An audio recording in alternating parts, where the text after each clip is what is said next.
Hey, good afternoon. Mark again here, WeatherMan Plus. And I got you updates not only on the severe weather in the south, because there's a lot of things going on in the south and it looks worse than it actually is going to be as far as the tornadoes go, as well as the snowfall coming later on with the upper Midwest and the central U.S., and an update on the Arctic blast and the next potential snowfall. Now, if you've never been here before, make sure you do subscribe. I am all year long. And those that still follow me to the second channel, remember the link is always in the description right on top. Make sure you subscribe to that channel as well. That's starting tomorrow. Now, I wanted to wait for the 12Z this morning, guys, because we have a lot of updates as far as the severe weather in the south, as well as this snow that is coming with the thunderstorms as well. And the 12Z and the 0Z is the two times that they do put up all these balloons nationwide and get all the accurate information as you can get. Now, that's always noon to 2, depends which side of the country you're on, and midnight to 2 a.m. So I had to wait for the update because I wanted to make sure we are accurate on this one.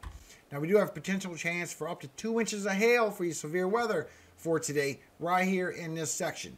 Now, as you can see here from National Weather Service in the summary, that there's a severe thunderstorms are expected this afternoon into this evening for parts of Oklahoma and North Texas, and late tonight into parts of Louisiana and southern Mississippi. Large hail, damaging wind, and a few tornadoes are possible.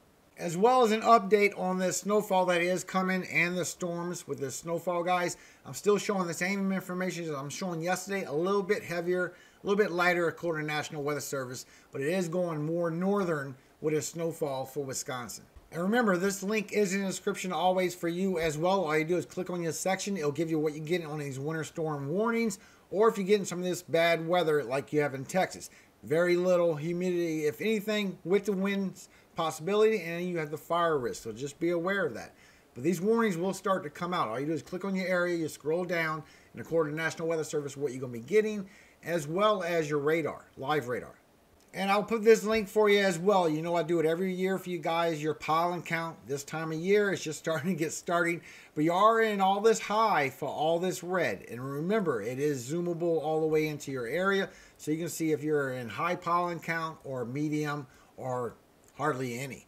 Check in on this map, zoom into your area, and see what your pollen count is for today. I will keep you updated as it gets more severe.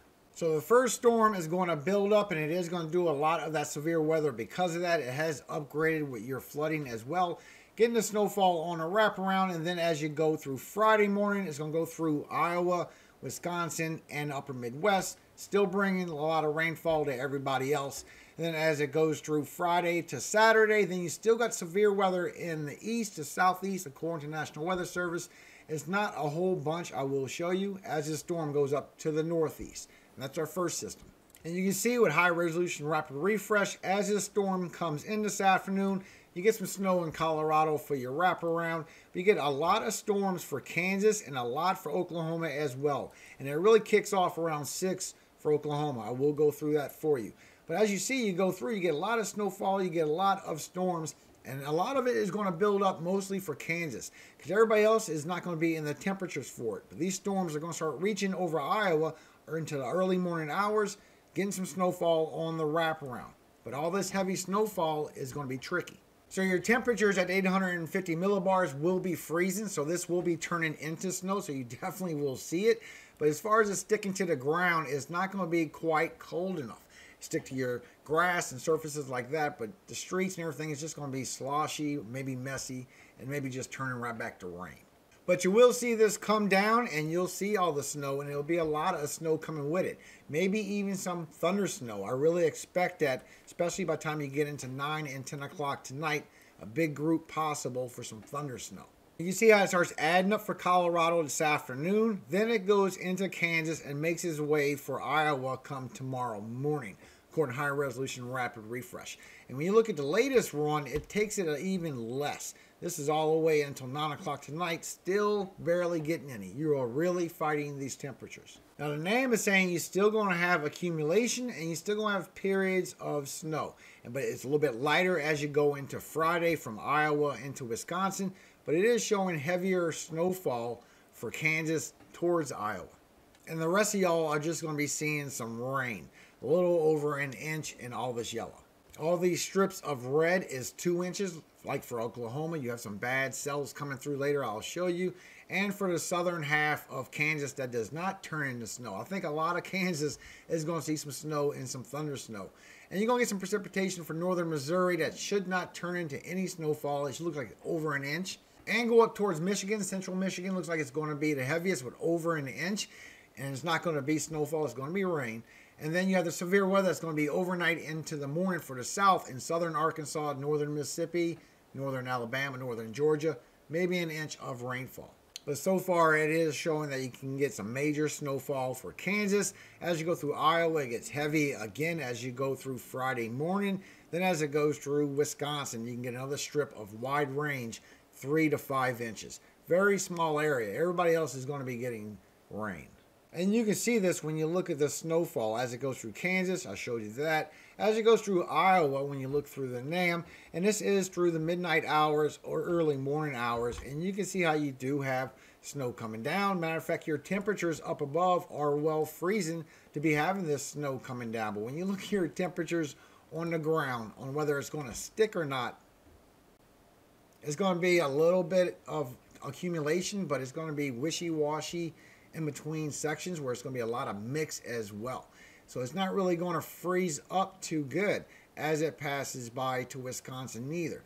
But Wisconsin does have the best chance to get any of this snowfall accumulation because you have the colder temperatures, colder than Iowa and everybody else. So when it goes overnight for Iowa into Wisconsin and it starts getting some heavy banding and some good chances for snowfall from Friday all the way to Friday afternoon, it's just your temperatures are not quite there. You have freezing temperatures coming up above, so it's definitely turning into snowfall. Everybody below this line will be rain. You will not see snow at all. But as you can see, still at 5 o'clock, it's just warm. It comes in later. So most of your snowfall accumulation will be afternoon. And if you look at it, you'll see that it's actually on the wraparound as it leaves in the afternoon and gets some snowfall on the wraparound.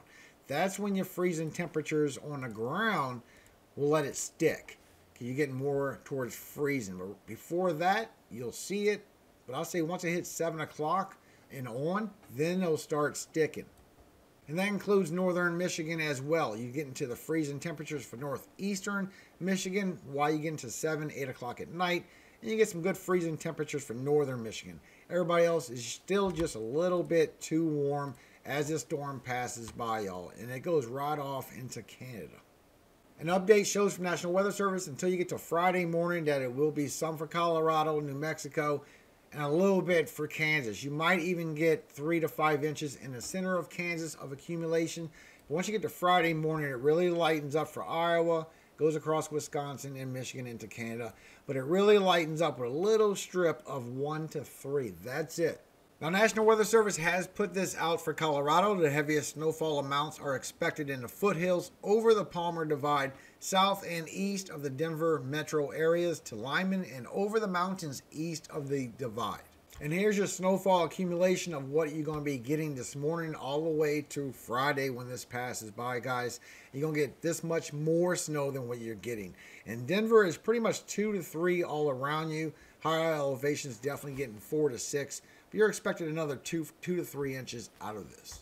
Also for Kansas, they're expecting between 1 to 3 inches of snow that is expected with an isolated total of 5 inches or a little more, but it can't be ruled out and they're not too great on where it's going to be. So far, it's around the Great Bend area. Now, rain will be changing into snow late today, with snow becoming steadier and heavier at times earlier tonight.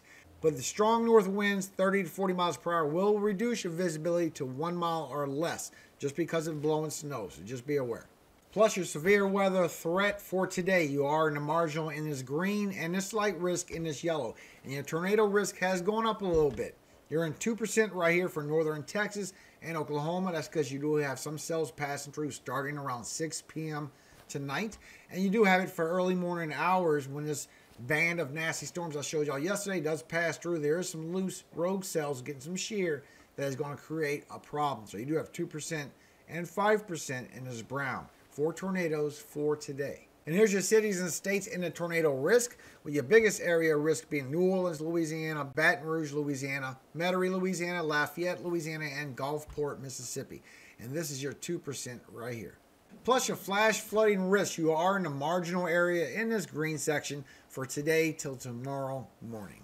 Then as we go to tomorrow, it's going to grow a little bit bigger. Some of eastern Mississippi, mostly for Alabama, as this big old storm, big old supercell passes by, and western Georgia as well. And when you look at high resolution refresh, you can see right around 6 p.m., you do get some cells going through that area, right through Oklahoma, northern Texas, and it is starting to get some shear on these cells as it pops through. See how it grows a little bit for those cells? That's what the threat is for those cells that are passing through. Now you can see as you go through your tornado perimeters that it does bulk way up to a big pretty picture of color with a lot of it going across Texas, as it looks like it's a big tornado threat. And it's not what it looks like, guys. When you look at it, it don't even have a lot of cell in all that tornado perimeters as these finally start to grow up towards eastern Texas. And then when you go to look at your cape, see if you have any lift in that area, all through the tornado perimeters you have a bunch of lift, a bunch of cape, but you don't have any precipitation passing by until later on.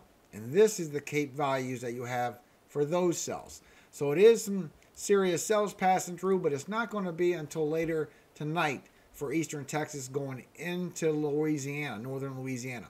Mostly building up around 8 p.m.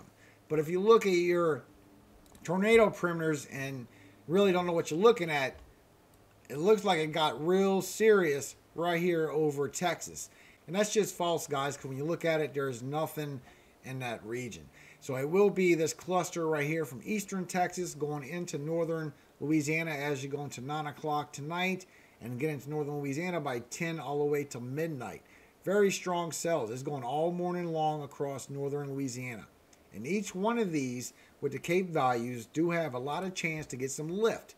If you watch it, the lift follows those cells on eastern Texas, follows it all the way through Louisiana, and then that raises up in southern Louisiana down here. That's why you have that tornado risk as all these cells pass through all morning long, mostly for southern Louisiana.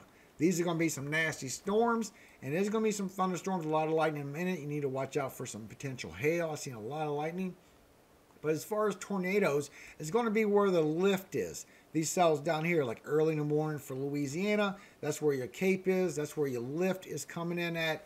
And that's where you have your shear on these cells as well as they move through the south. It's going to be on those rogue cells going through southern Louisiana. Now this is going to be some nasty storms, don't get me wrong, but when you look at your tracks, you can see where these storms are going to grow at. First you got them for Oklahoma tonight, and it's going to be southeast Oklahoma. First that 6 o'clock cell I showed you, but as you go through later on 11 o'clock tonight, it goes from eastern Texas, northern Louisiana, and drags down to southern Louisiana. You get some across Mississippi, but remember all your cape is all down here when these cells pass by, so definitely southwestern Louisiana as you go tonight into the early morning hours. And there is a nasty group of cells that is passing by at those times. It's right on the bottom of that band from that storm going to the upper Midwest. So as that rips forward, you definitely have to watch out for chances for tornadoes. And you can see with the lightning strikes, it just really ramps up to some strong lightning strikes, especially for Oklahoma, northern Texas, right at 6 p.m. on those cells I showed you. That's when you have the chances for that hail, so you need to watch out for that. But if you also look at the same level of lightning strikes that's in that, is also going across eastern Texas as you get into tonight, a little bit worse. You need to watch out for chances for hail.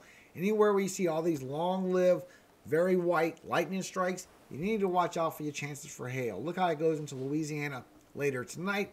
Big group right where you've seen all that cape going towards southern Louisiana. Then it moves across into Mississippi as well. Look at that early morning hours. You get some storms coming through with some nasty little lightning strikes with them all the way until 8 o'clock. Then it goes into Alabama real good with some lightning as well.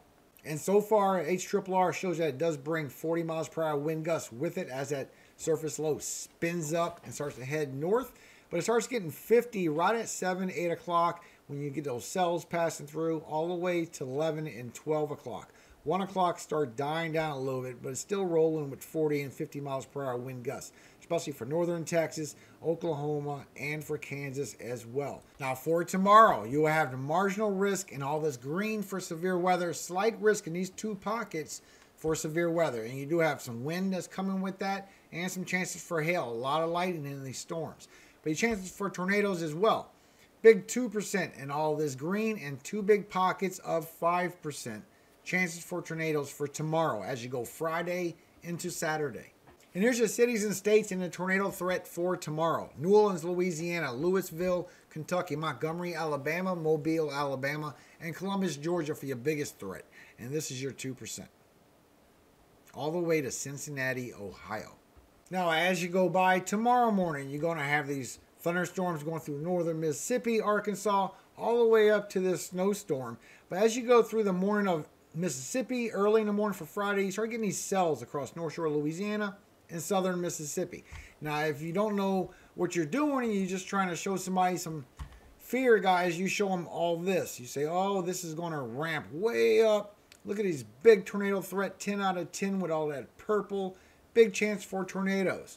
It's not what it looks like, because they can also take it this and say, oh man, if you look at this, we got this big nasty line of storms that's coming with that big chance for tornadoes. But if you look at it, it's only going to be a southern half threat. You will have this nasty line of storms coming through northern Mississippi all morning long for Friday, for tomorrow. Then by 7 o'clock and 8 o'clock, it's going to move through Tennessee, Alabama. And then by 11 o'clock, it's going to move through Georgia, get to South Carolina by tomorrow afternoon, while down greatly. And then through Saturday, it's really not showing a whole bunch, but you got a severe weather risk. And I'll show you why that is. But when you look at this nasty line of storms that's passing through, and it gets really bad. And if you look at your tornado perimeters, you'll see that it has some very big tornado perimeters that grows out of this, right? When you look at it, that's just what your cape is, guys, because your severe weather cape, where your lift is, you see all your cape, where you're getting most lift, most chances for thunderstorms, but also for tornadoes. But when you go look at your precipitation, you will see that it is all way ahead by the time that cape catches up with this storm. By the time these storms are passing through Mississippi, Alabama, you go to look at your cape, and it's not even there, guys. It's the southern half of Mississippi, southern half of Alabama as these storms passes by. That's it. Big threat, though. I would think about it. I would definitely keep alerted. But as this southern half of storms moves across North Shore for Louisiana by early in the morning Friday, you look at your cape where you need that lift to get these tornadoes. You do have the lift. Then as it passes from there and goes to across southern Mississippi into Alabama, you look at your cape again and you'll see that your lift is in the southern half, not for that whole line. But when you look at it and you see the tornado perimeters when it's at its strongest, doing some serious frightening looking, you look at it with your precipitation, and the precipitation already passed it by. What you have to worry about at this time when it does raise up real big is you get these little singular rogue cells. And mostly it passes through a little bit for Alabama, southeastern Alabama by 2 p.m. for tomorrow. And then it goes across the panhandle of Florida for tomorrow afternoon in southern Alabama. Goes into Georgia a little bit. And if you follow those cells right to the beginning of them, right where they start popping up, and you look at your cape, you'll see that now the cape's starting to catch up with these cells. And then as it goes through the one in Florida in the morning in southern Alabama, you very much have a lot of cape for those cells to be feeding off on as they pass through. So I definitely would think about that. It definitely is getting a little bit of shear on it. It's not a lot of shear, but it is getting a little bit of shear. Now, a lot of these storms is not going to be directional shear. A lot of these storms is going to be speed shear. And then Friday night, as it goes through Alabama, you get some cells going through Tennessee. But if you look, your cape right there is with those few cells. So it's not that big group. It's those rogue cells, especially by tomorrow afternoon. You get some cells passing through Tennessee, and they do have a chance to spin up and get some kind of tornado out of them. It is all the way until tomorrow afternoon with those cells, and it is looking pretty nasty. Even gets into northern Alabama. And you can see it with your cape that it has all the way reach up there. So it does go southern, then it stretches up. So you got to watch the precipitation. You see how the whole thing bulks up and then it pinpoints right at tomorrow night. So you have some cells passing through in certain areas at certain times, because this big band is not going to be part of it. It's going to be these rogue cells that's going to pass through after this big band, then afterwards for Tennessee as well. When those pass through all afternoon long, get into northern Alabama tomorrow afternoon by 5. Really nasty group of cells passing through, and they are getting some shear on them, guys. It's a lot of speed shear. It's not a lot of directional shear, but you still can pop up a tornado or two. So just be aware. Because when you look at your helicity, which is your wind direction change with height, you'll see as you go through tomorrow morning, you get some bad storms all the way from central to southern Mississippi, all the way to southern Alabama. Then as you go through later on, it goes to northern Alabama, and that's about it. Later on for the Tennessee, right in the afternoon, right where I showed you the impossible long-lived cells, and then it calms down. Plus, update on our other storms that we still have coming, guys, because we still have this one coming according to GFS. You see it right here on the 21st, and that's a pretty strong storm, but that's what it shows on potential velocity anomaly. Then the one coming at the end of the month is a little bit stronger and a little bit further west. Plus, another big one that the Euro's been showing, GFS season now, right in the beginning of April, even stronger. And you can see that here, just like the one we're going to get on the 21st. GFS is showing it just as well. It's a strong system, not super strong like hurricane strong. And right at the beginning of April, they're going to have a very strong system coming. And we've been watching this here on this channel for quite some time. So make sure you subscribe to get alerted. Plus, an even bigger one still coming second week of April. Those are still showing coming, guys. Now, National Weather Service did upgrade that storm coming in on the 21st. And from Monday to Tuesday, the 21st, going into the 22nd, not only to 15%, now you got a big 30% chance for severe weather. They even already put out a slight risk for flash flooding. Not even a marginal. They already went all the way up to a slight risk for you from Monday going through Tuesday, the 21st through the 22nd for Texas and Oklahoma. And here's your update on your precipitation according to National Weather Service for the next 48 hours, next 2 days. This is your outcome. All this bright blue is up to 1 inch, and all this dark blue is 1/2 inch. You can see the legend right here on the side. And as you go 3 days, you're really not going to get a whole bunch more for that Sunday. It will be for the northeast and a little build up for the northwest. Once you go to 5 days and that storm comes in around the 21st, then you get a lot of precipitation still coming with those. So from Thursday the 17th to Tuesday the 22nd, all this pink up here is all going up to 2 inches. And this dark red right here is definitely 2 inches. And this brighter red is going towards 3 or more. So a big hot spot definitely for northern Texas, definitely the DFW, Oklahoma, eastern Oklahoma, and eastern Kansas, as well as western Arkansas and western Missouri. And then when you go to the 7 days and it finishes going through the south and the southeast, then you got a big widespread area of all 3 to 4 inches of precipitation. And you got to remember, when you go from 5 days to 7 days, that's within a 48-hour period. And update on the MJO, the Madden-Julian Oscillation. You can see that we still have this cold air coming by in the 20s, and it's still going to bomb out towards the U.S. later this month. So it is confirmed, guys. And those that are following, make sure you click the link in the description. Subscribe to that other channel I have that will be starting tomorrow morning. But as for today, Psalm 100. Make a joyful noise unto the Lord, all ye lands. Serve the Lord with gladness. Come before his presence with singing. Know ye that the Lord, he is God. It is he that hath made us, and not we ourselves. We are his people and the sheep of his pasture. Enter into his gates with thanksgiving, and into his courts with praise. Be thankful unto him, and bless his name. For the Lord is good, his mercy is everlasting, and his truth endureth to all generations. Amen. Thank you for your time. God bless all of you that help share and like the videos. You support so much more than you know. Thank you once again. All power, all glory does go to God, Yahweh. God of Jacob. Our Father. And God bless you all. Amen. Hallelujah. Have a great day. Please stay safe through these storms.